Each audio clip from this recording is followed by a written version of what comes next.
There you go. All right.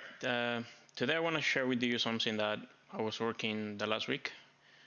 Forgive me if my grammar is off or my pronunciation is not the best one. I'm not gonna try to focus in like being perfect for that YouTube video or whatever. Like it takes a lot of energy for me to do that, and I just want to share with you stuff that I wish somebody shared with me.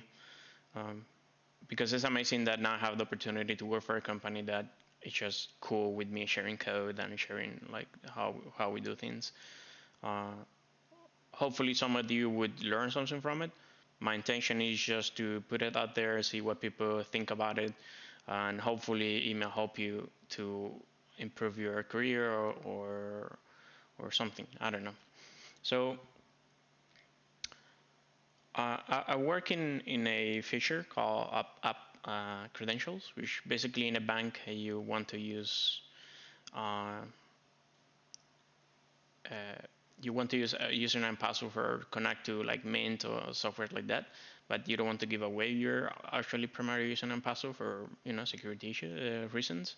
So you create like a secondary username and password app credentials for those applications.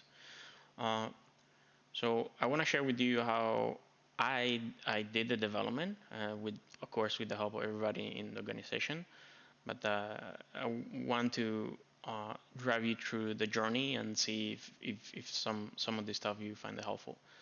Uh, because I've been in the industry long enough where I know that many companies out there do not have processes that are actually proving to be effective if you're trying to measure them. And I know that some of them are even destructive and really stressful. And I think the way I work, at least in the future so far, has been really an amazing experience. And I want to give the opportunity to you to see something. Maybe different to you, maybe not. So let's go for it. So the first thing, I'm going to use a PowerPoint to drive myself. All right. Yeah, so the first thing is I don't want to talk about event tech right now. I think the first thing to focus in is in project management, because if you don't nail that down, somewhere in the process you're gonna figure out the pains of like being undisciplined and being like really all over the place when it comes to project management. Many people hate the experience of doing project management. Uh, I definitely see why you would hate it. But for me, it's something that I enjoy to do. I love to do because it's an opportunity for me to learn about the business and especially hanging out with people that are non-technical, non-programmer. So I do enjoy it. And now with few tools that I have, I enjoy it even more. So yes, the first bullet point I would say like use tools that embrace better channel of communication and collaboration. And I'm talking about in this case, in my case, event modeling, because the communication for us, and at least for me, because my product manager as well, like he's really smart person, so that makes it easier for me. But two, he was open to try new tools and particularly being really interested in using event modeling for my project management dash uh, data engineering. So let me show you. The first communication didn't happen for me, at least in Jira or in our case Clubhouse. The communication happened in Miro, and it happened here where we use event modeling. You could read about it later. I'm gonna leave some links in the description, where your intention is to design the workflows of your business and the data engineering. And this is a kind of like a final step, but in reality, everything starts like stuff like this, like boxes where you don't see anything. That represents like inputs or interfaces, and then commands and events and read models or like data that you're gonna have available. There are a few details that I don't want you to think about it, but I want you to research and find what they are up to. But I'm just gonna show you from what we create, what was the value for me. So one, most of this workflow was done with the project manager. It was not me doing it behind the scene by myself. In fact, most of the stuff was actually done by him, and I just helped him to figure out how to do the event modeling because he's new to it, and how to uh, I don't know, answer and come up with patterns that help everybody. The first thing to notice about the event modeling is like I have these trails over here, which are the swim links. In this case, I have one that is a primary account, so I know which actor I'm talking about, right? The second thing is like the event model. In this case, you have the interfaces involved, right? And then you have stuff like, I don't know, I want to show where the navigation is to get there. So automatically these swim links allow you to know if you're going to the backend or not. For example, every time you go down here, there are probably some backend calls, and every time you go from here to something, probably there is some backend required for that. So as you can see up to here, for example, once I click, redirection happens. Then I'm gonna have like a form, and then when I hit continue, probably I go to a backend, the backend do something, and then I'm gonna come back to another screen, right? And when I hit the button, I just go to another screen. So, and there's nothing here. So as you can see, like probably that's one of the workflows that you're gonna discover in the system, and you could tell right away what's the UI UX, and you could tell right away what the services down here, the backend that you may require, right? So you could tell just by simply looking at something visual. Then you have these other workflows, right? Like, okay, so I have some data over here. Again, forget about the details. That's no intention right now.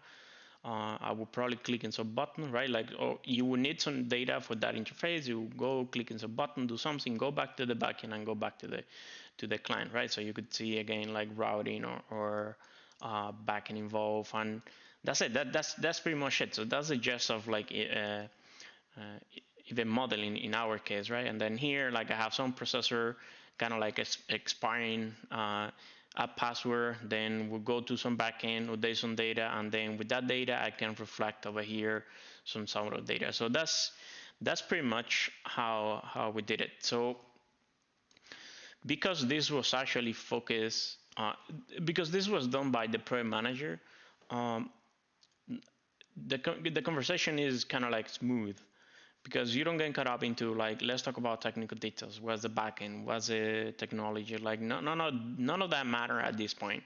What we're trying to figure out at this point is kind of like where the workflows we have and what's the data that we may need in order to accomplish that. And automatically, you could tell UI UX, and you can come back and like talk to those particular people over here, which is UI UX, and then the front-end people would talk about those UI UX concerns and put notes like here, like, hey, the app credentials save or the client save the credentials.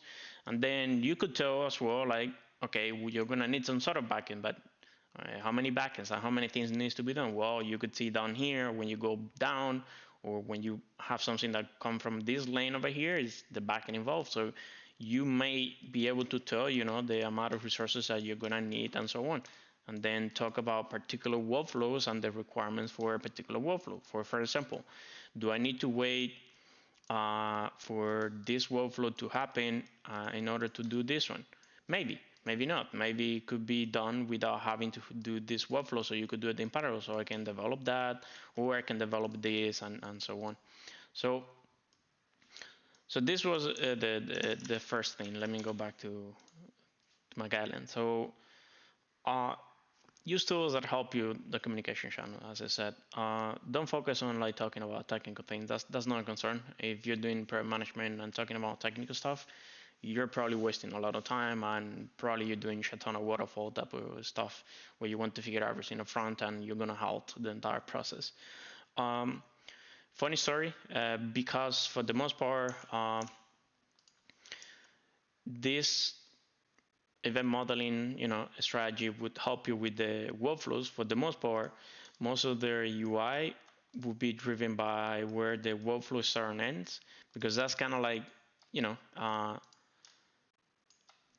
that's probably what the completeness of a feature look like, right? It's kind of like, okay, I started here and I ended up here, and that's kind of like my workflow, and that is a feature, right? I create something, I delete something, I reset something, whatever the context is, right? It's not like I have a database. That's not a feature, right? So if you take advantage of like that type of information, you can come up with tickering and creating tickets to actually do the job.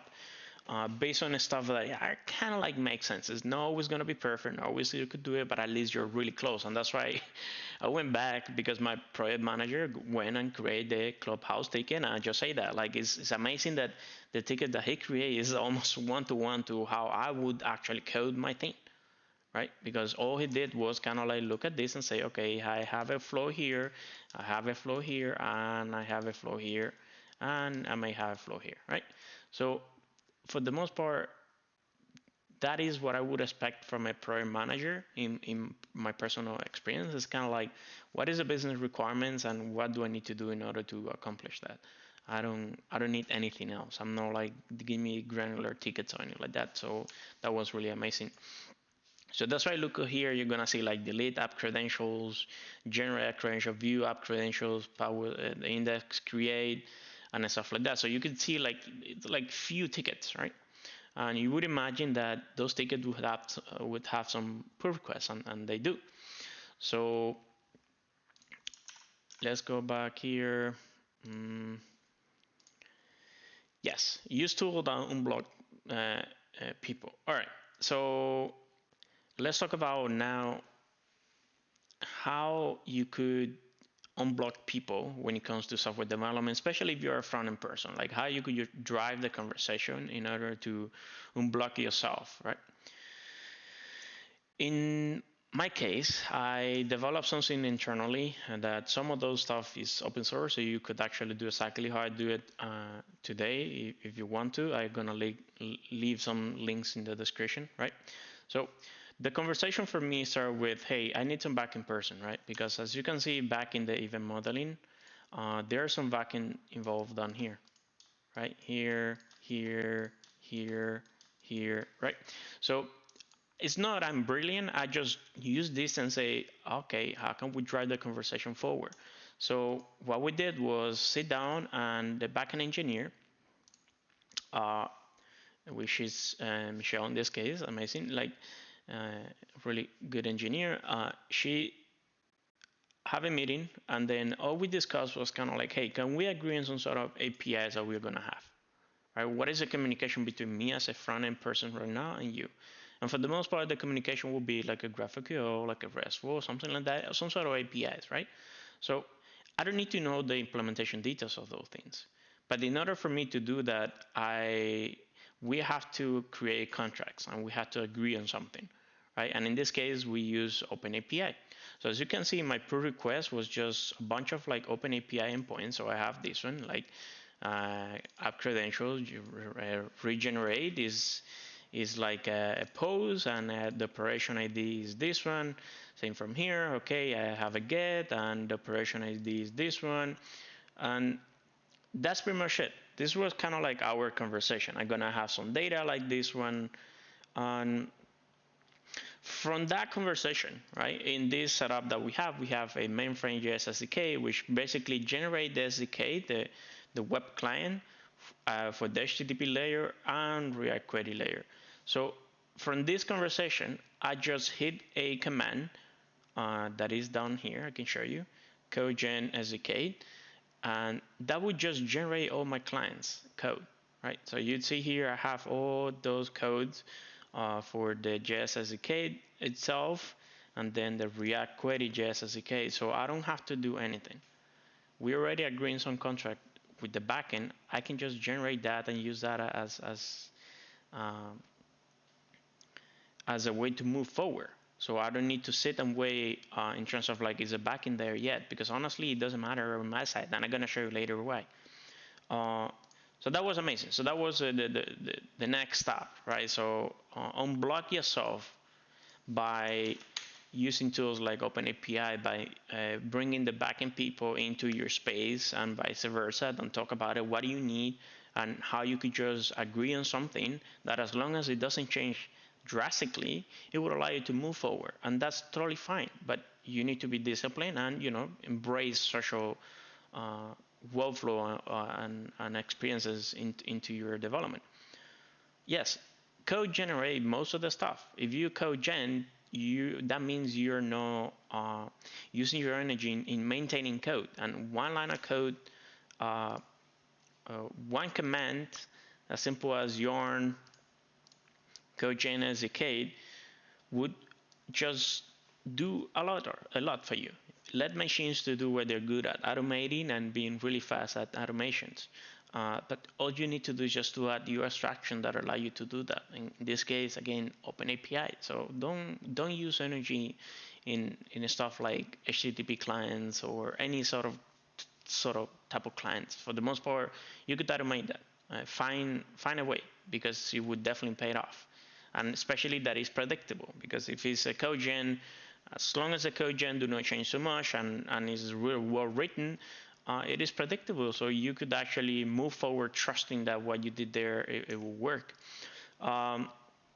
Yeah, create proper channel communication. Again, for us, it's kind of like, let's have a conversation in this section here, because that's only matter between a backend person and the front-end person.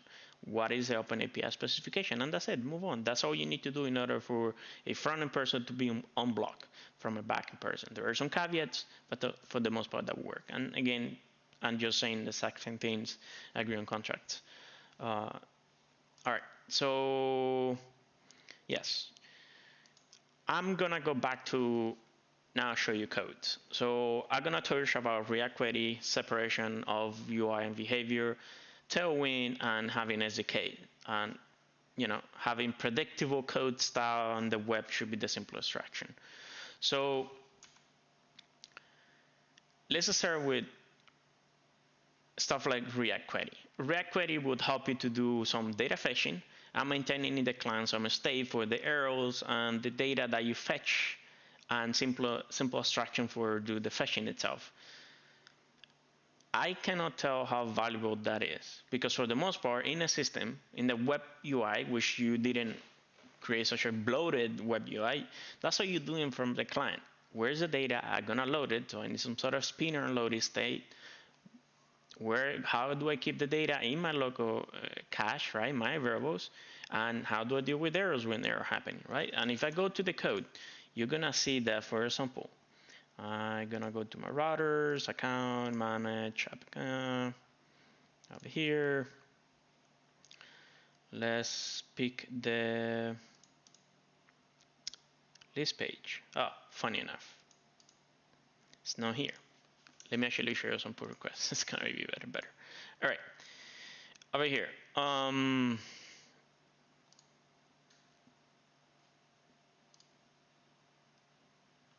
gonna find one that is super simple, because it's gonna be easier for us. Check this out. All right, so this is one hook that I have, and all it does is kind of like Reactivity, use a code gen from the mainframe, right? You see there, like it says, mainframe Reactivity, use that. And all I'm doing is just like, give me the data, because my list page, all it needs is just freaking give me the data, right? And behind this thing, there are a few things that are happening already. Like, it knows how to go and fetch the data using HTTP in this case. You know how to use, put like loading state or error or success. So if you go to my component itself, that's how you could take advantage. Okay, well, it's loading, just put that. Otherwise, just continue and render whatever you want. And the abstraction is really simple. But it is simple because the tool allows me to have such abstraction. And this is a type of tooling or abstraction that you want in a system, in a client. You don't want to be dealing with stuff that are always exactly the same. And for the most part, fetching data is, I need the data, I need some spinner, I need an error, I need some way to keep the state locally, right? Hooks in this case. And that's pretty much it. If you're doing something else, it may be the case that you have more complex system, but for the most part, from my experience, you're just overcomplicating the things you're doing. And hint, Redux, where you do all this stuff manually by yourself, and you do like loading and reducers and this and that, like, you don't need to do that. It could be simpler. So let me go back here. Yes, so React query stuff. One, I want you to notice that the abstraction came out of the code gen, right? And the code gen, I'm going to show you two levels of abstraction that we have, and one of them we didn't even use it. The first level is like the SDK itself, and the way to figure out what it does for you, well, would allow you to create a client that you control where the URL is and some middlewares and whatever. And then from your perspective, all you care is kind of like, it is a function that takes a client and data. You don't see HTTP, you don't see any of that, right? That's abstract from you. And then the layer on top of that particular case is a React query, which all you see is kind of like, I do the same, I need to create a client, but I'm gonna have a hook for a particular operations, right? And in this case, you just pass the client and then data in, data out. Again, you don't see any about HTTP, you don't care about any of that. Then the code may look like this for now. I'm trying to make it better because the type spec right now is kind of wanky, but whatever, it doesn't matter. It is always the exact same code. And as you can see, one layer uses the other layer, right? So this is the operation that comes from the SDK that is about HTTP, and this one is about the React query. None of this you have to write it. And these are the abstraction that, once again, I'm mentioning. These are the abstraction that you need in the system, because you shouldn't be wasting energy into this stuff. And definitely React query is one of the reasons why we are moving forward so fast. So I definitely recommend it. And then I can show you this SDK itself, which is just most of the time the exact same thing. Like I have a URL constructor that do a client call, whatever, and then parse the body. I have a tool written for generating this. Again, check the description. So that's that. The second thing, separating behavior from the UI. Check this code here. So if you go back here, you see that I have this thing over here, this habit. I have a hook and then things, right? UI. A hook and then UI.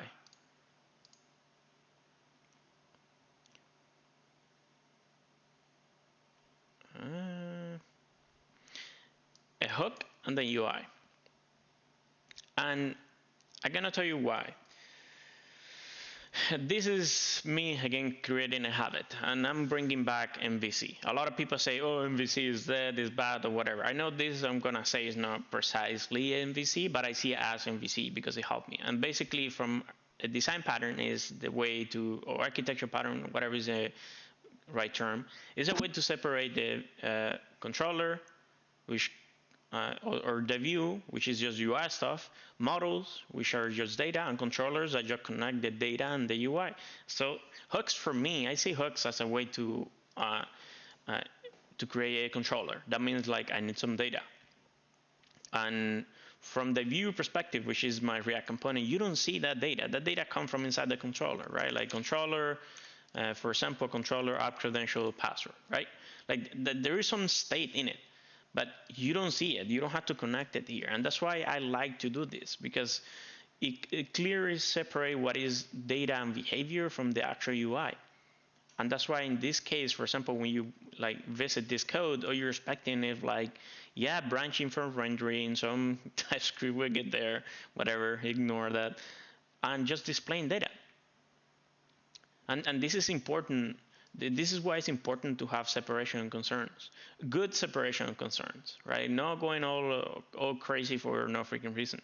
And then if you go to the hook, what you would expect? Well, for the most part, you should expect,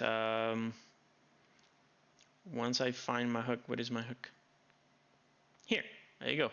That's my hook. Well, let me go back to well, I already showed you the list page, which is somewhere over here. The lead upper list page. So this one was really simple. My behavior was just a fetch data, expose the data back of the query in my case. And in this case, it's kind of like, okay, create some menu stuff that I need. Once again, data, and then export that out. And then here you have all the behavior on clicking and stuff like that. So that pattern is all over the place.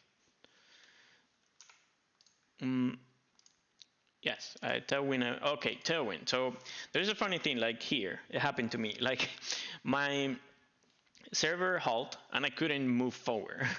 But because I had Tailwind, and the reason Tailwind is so good in this case is that um, the design is predictable. It have to be from the Tailwind configuration. It cannot be outside that.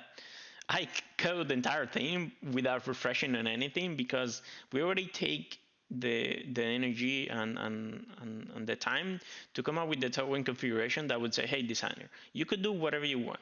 You have freedom. That's why you should have freedom when it comes to design. But let's agree on some constraints. Constraints that you make that your design is consistent. Therefore, I can code consistently in my UI. I don't need to be worried about what is exact pixel perfect or whatever. So that's why I put here an story of like, I code some of the interfaces without looking at the browser. Because once again, I just give credit to Tailwind and what it did and, give us tool. We already have the configuration. What is here? So whatever happening have to be between these things, right? So when I go to my implementation, I think it was the list page, the one I did it. Whatever I do, it have to be between those constraints, right? Whatever I do, it have to be between those constraints. It cannot be something else. And that's really good. So once again, embrace right abstractions and good abstraction that actually enables people and allow you to move forward faster. So that's what I have to tell about Tailwind SDK. I touched it, separate behavior, I touched already, Reactivity, have predictable code, which is again like that controller MVC, and then the client should be simple abstractions. My point, once again, is that all you're doing in your clients, and I'm gonna go to main because I want to show you the actual final things. All you're doing in your clients, and I want to show you here, is displaying data. You're not doing too much. You're not doing computation and stuff like that. Validating things to send it to back and displaying data, and that should be pretty much it. I don't want to add complexity when it comes to my clients, so keep it simple. So that's why, for the most part, every time you visit any of these things, you're gonna find that whatever you do, you have the MVC model. It's not quite to separate the abstractions, and inside that, all you have is just basic behaviors. I have a bunch of queries here, and all I'm doing in this case is just delete and then go to somewhere else. It's really simple. I'm not doing anything else.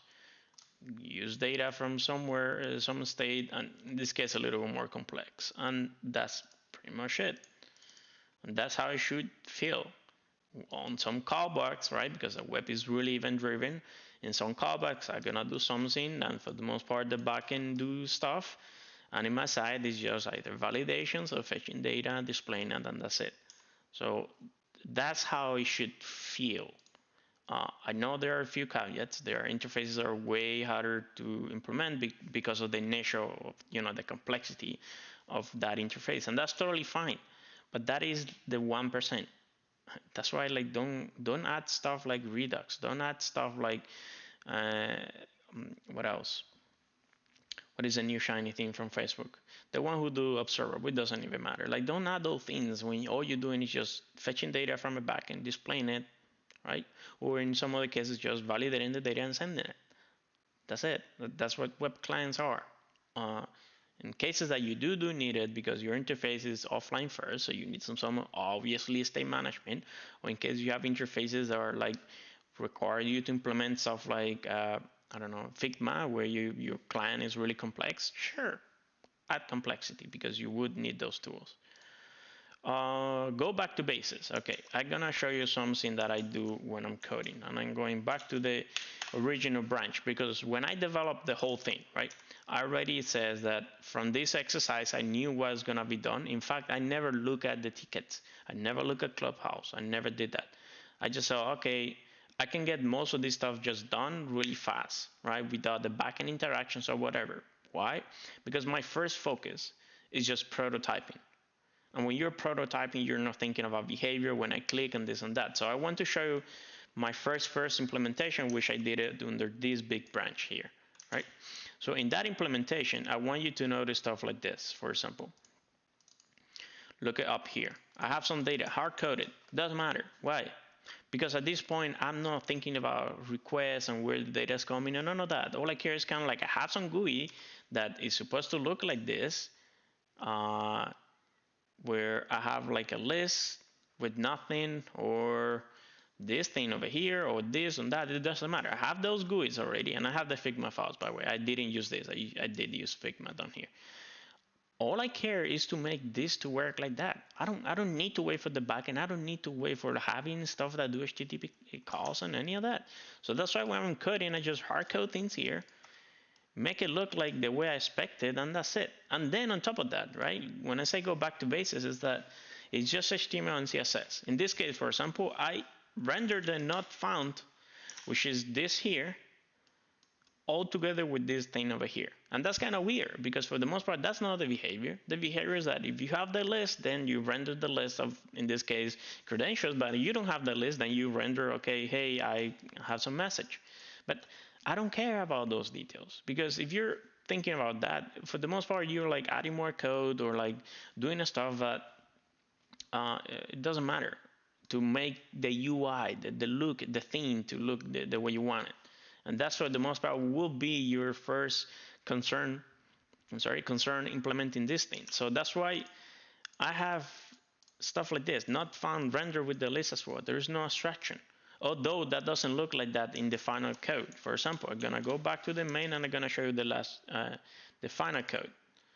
All right, so the final code, I do actually check for things, and I do actually make sure that works. But I didn't do that from the get-go, and I have spinners and stuff like that. But I didn't do that for the get-go, right? Same for deleting, right? We're deleting, like again, like I know I'm gonna need some data in the deletion, some sort of ID or whatever, and I know at some point when I click in this button, I need to do something.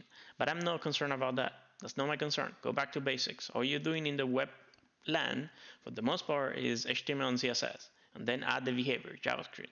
I know this is React, so technically I'm actually doing JavaScript, but that's besides the point. That is because that's the stack that we're in.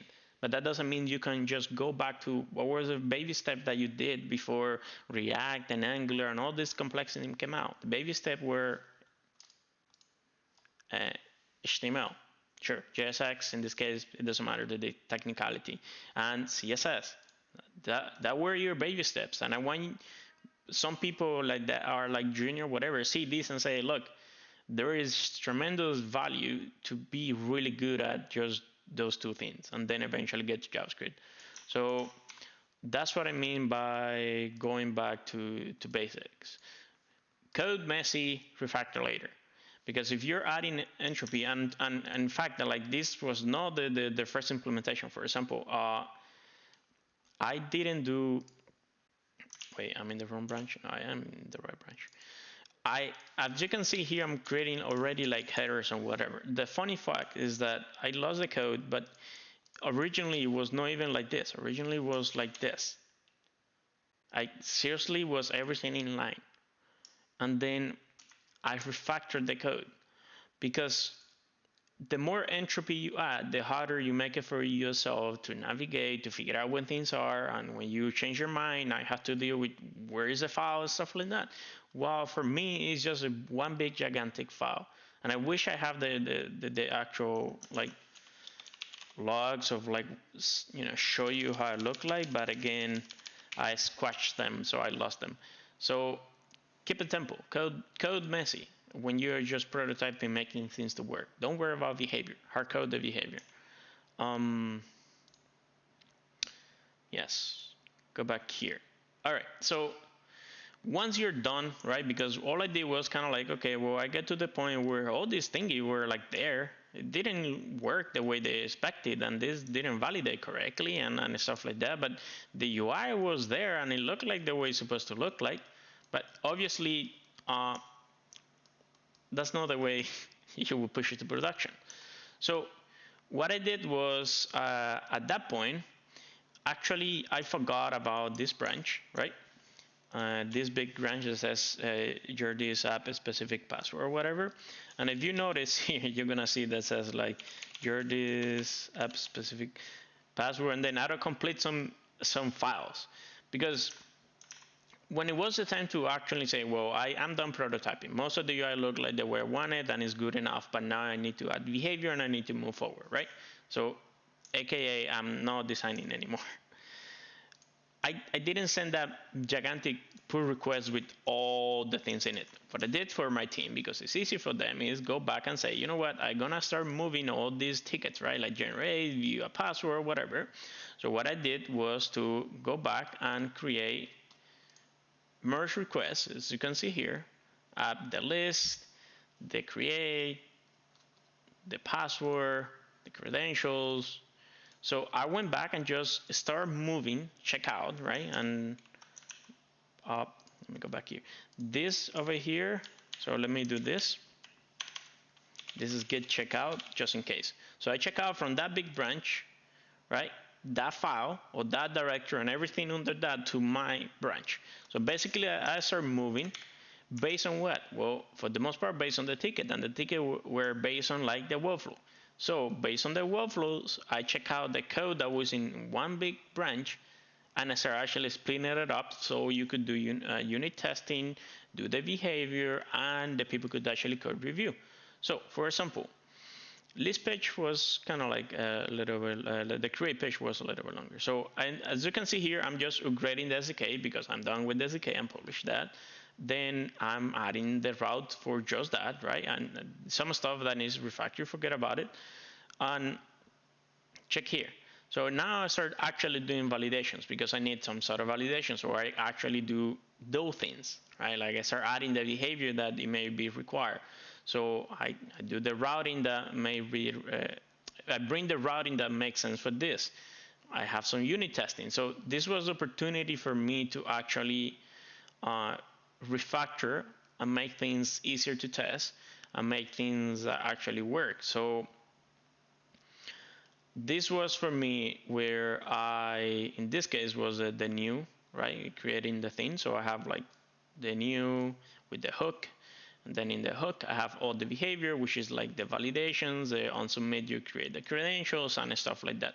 So that was what I did there. The thing I want you to notice is, let me go back here actually. I have this, this is like in text, right? Say, look, hey, I have this merge request. It's resetting that password credentials. I move forward without the backend again because that was the original thing and say contracts. So same big deal. If you want to know what's up with this branch, if you want to understand what is it doing, read the test. Test should tell you what I'm doing and how I'm doing it. So if you go back, for example, in this particular case, which one was? 720, 740, 740. 740. There we go. 740. All right. If you read it, I fix some routing, whatever.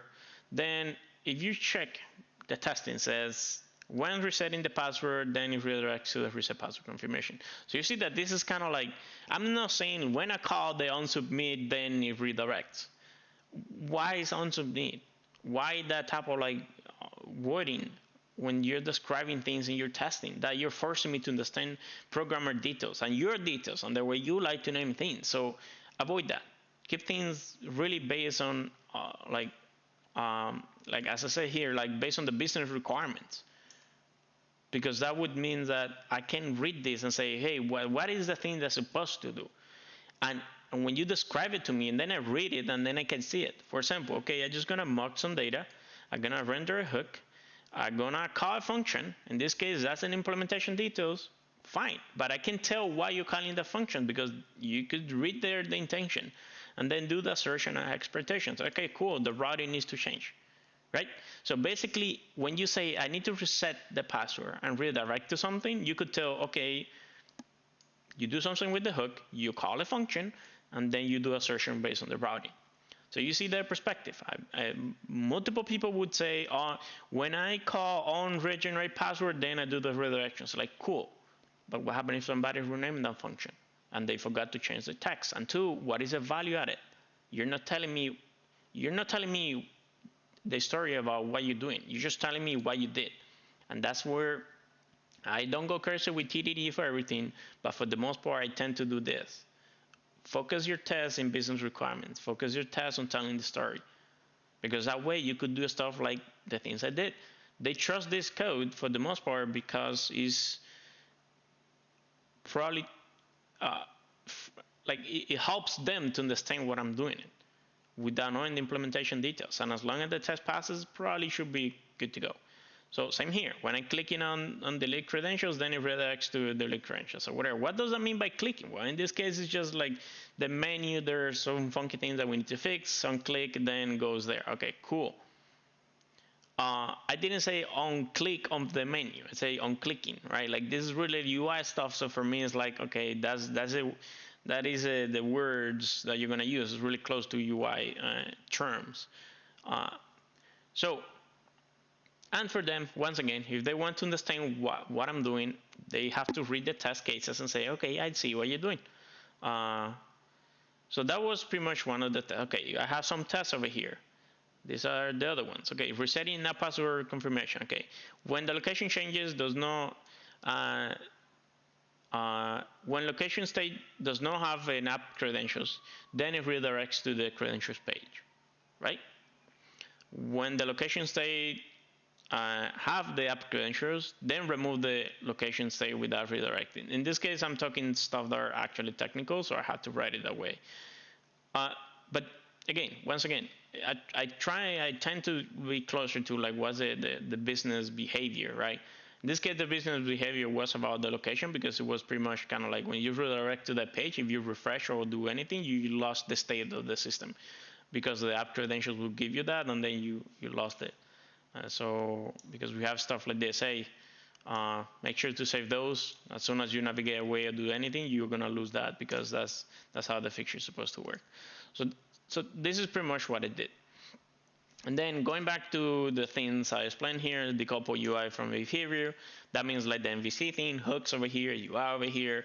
For the most part, when you're testing the behavior, which are the hooks, right? Like render hooks, wrapper. Like you don't need to worry about like stuff like UI, like waiting for the spinner to finish, waiting for like a component to look like the way you want it, and deal with like how you're gonna select the component. For the most part, it's like data in, data out, right? Like in this case, will be results and history, right? You're testing like state of the system, and that should be it. You're not testing buttons and colors and waiting for a particular text to render to the UI and stuff like that. But if you do need those, I do have those here, right? Like you see here that I have like the hook testing, which is all about behavior, and then I have the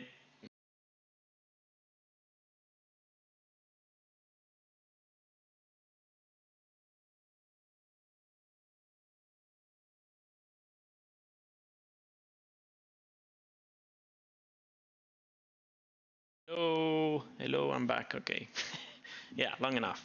It doesn't matter. So when you have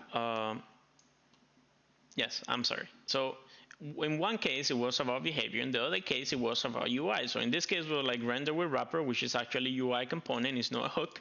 Then I'm gonna do screen stuff, right? Like okay, I expect like some loading to be here, to be there. In this case I'm kind of like gonna text that like text is rendering a UI and stuff like that, and that's pretty much it. But as you can see, like the mindset when you're testing one versus the other one is completely different. In this case you're gonna do with like waiting for stuff and like and stuff that may be a little bit more complex. And then the hooks side of things, for the most part, the tests should be easier because it's just data, so it's easy to control and like and write against. And also, I would say if tomorrow I want to trash the UI because I don't like it the way it looks, but the behavior is still the same, it's just the UI changes, my test cases would be there. They would survive, and I don't need to touch them, right? As long as all you did, and going back to the code, as long as all you did in the code, I'm gonna change the. As long as all you did in the code was to trash the UI and start over, that means like, okay, it doesn't look like that, it's gonna look different. Sorry, it's totally fine. The hook, the behavior, they're like, I need to do some stuff, it will be there. You don't need to touch it. So that's really important. And that's what I mean by be closer to the business requirements as I explained, and separate behavior of the UI, because one of the sides will probably be there longer than the other one, especially when it comes to like startups where you want to change the UI as soon as possible, but for the most part the behavior still stayed the same.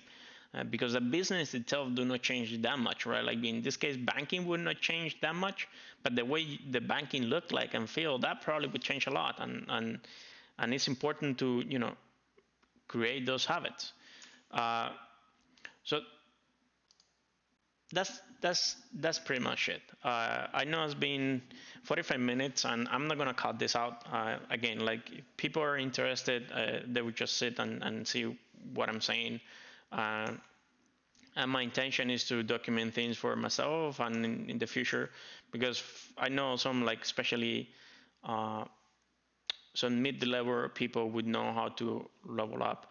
And it's not like I'm the smartest person or like that senior, but I think I found multiple habits that would definitely help you to speed up really, really fast how you work. So once again, I'm going back to the main thing.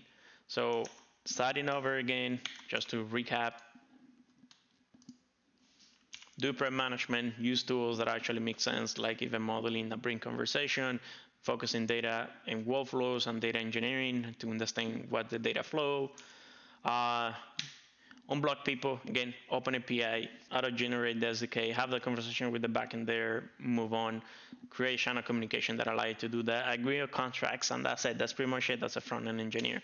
Client should be a simpler layer. Yes, use stuff like React Query for the most part today, unless it's either Apollo or React Query. For me, both of them are like really simple layers of abstraction. It's all about the data fetching, and that's it.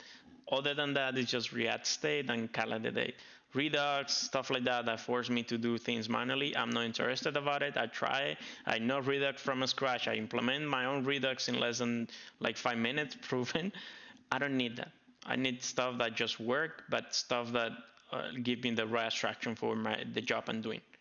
Uh, Tailwind, stuff like Tailwind, right? Like the idea that I love for Tailwind is not Tailwind itself.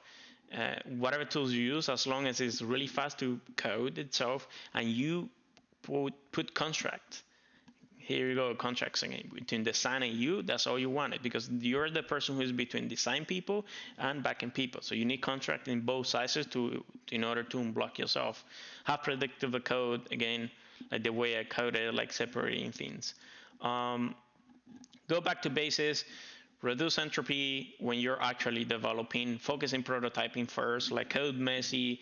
I don't care about DDD, TDD, BDD, TDD, and all those things. Like I do it in backend services. In front end, I don't think it's required. But again, you saw the code, the way I do it, and it's really simple to just start over. I don't want you to maintain code. Maintain tests. I want you to get rid of it, like the UI, start over, and that's it. And even get rid of the test, and maybe keep just the message of the text. Because if you're not able to do that, you're probably doing something wrong in the UI today, or at least for most of the code layers. Test, yes, again, okay, I fall there. Once again, when you're writing tests, focus on like what's the value for the programmer that's gonna be reading this, and what's the value in the long term. Don't think about don't write tests thinking about implementation details. Don't write test messages that force programmers to understand the way you think about it and the way you like to name things. Focus the text messages, the test messages really close to the business behavior. Tell me what it's supposed to do. Describe to me what the behavior of the system is. Don't describe to me how you accomplish the task. And that's pretty much it, and that's all I have to share with you. So I hope you find this useful. Yeah, SDK, multiple pull requests, every single pull request, separation concern, like really clean code, from my opinion. So let me go back to final implementation. Okay, I forgot to mention something. Some mistake that we made, right? Like this is a funny thing. Like the backend decided to change something, right? And all it took for me was to communicate with the backend engineer and say, what was the change? Well, there was a euro change. The data is going to be now available with this one and there, and we changed the naming. The funny thing is, like, the code gen itself do not care too much because I only care about this operation ID. So I changed zero code and everything works. Zero code. I didn't change that for the most part. The one that did actually break change, and this is the SDK, by the way. I have to fix something, but it was due to a miscommunication more than a mistake, and basically was kind of like the list endpoint give me I had it was an array of objects, and technically was an object with the data that have the array. That was the actual misunderstanding from my side, a miscommunication, but the code was simple. The whole thing, the whole feature with multiple things, it just worked except that one feature. And that's it. We are ready to move forward. So that's the value of code gen, contracts, and agree upon something. As long as you're disciplined and you're not completely opposite to what you agree on, code changes should be simple, and it should allow you to move forward. So final results, app credentials. Oh, by the way, if you're interested about the folder organization and stuff like that, and you don't have a way to figure out how you like the things, because as you can see, this is really predictable. Again, keep entropy in control. Embrace entropy, but understand that your job is to keep it in control, because it would come back to bite you. If you're interested about this, I have ADR, architecture decision record, where it's explain like why this naming, why the way I'm doing it. So if you're interested, check in the description. I'm gonna leave the link to the ADR that talks about that. So again, most of the time, really boring application. Do something, have a controller, the controller, fetch data, send data, redirect. Fetch data, send data, redirect. Validation when you have form. That's it. That's all I'm doing. Really boring application. Fetch data, do some callbacks, redirect. UI, connect, loading things, UI, that's it. Really boring. And that's what I want to be doing in 2021 as a front-end engineer. I don't want to be doing fancy stuff. Because it would mean it's probably more stressful, and it would not allow me to do I don't know, fun stuff, like adding a command palette to a banking. That's amazing, right? So anyway, I know it's super long. It's an hour long. I like it. Hopefully you find something useful. If you're interested to understand more about it in details, I'm more than happy to talk to you in the comments, or like maybe, online somewhere in Zoom or whatever, doesn't matter. But this is pretty much it. This is my workflow. This is how I did the whole thing. Really complex, shit ton of things I said about it, and repetitive, but I don't know. This is uncut it.